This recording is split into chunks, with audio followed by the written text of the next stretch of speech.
prieš kelias dienas. Tikiuosi, kad išmokau pamoką, kad nėra greito kelio ir pagreitinti negaliu. Apie ką aš?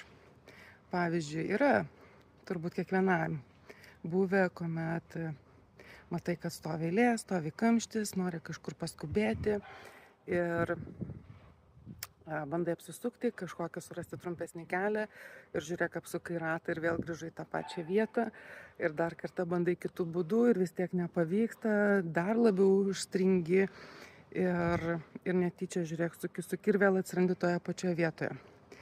Tai ką aš suvokiau iš šito momento, nes būtent buvau tokioje situacijoje, norėjau pagreitinti ir greičiau apvažiuoti ir greičiau patekti, kad ir gyvenime nėra greito kelio patekti ten, kur turi patekti. Turi praeiti ir pravažiuoti visas stoteles, visur sustoti, kur tau reikia ir išmokti visas pamokas, kurias turi išmokti ir išlaukti ir išbūti kantriai tiek, kiek tau reikia tam, kad atsidurtum galutiniam taške.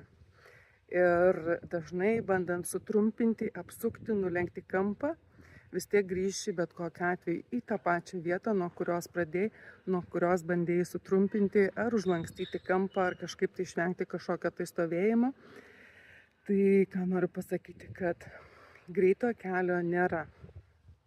Tiesiog išbūti, išlaukti kantriai tiek, kiek reikia ir taip, kaip reikia.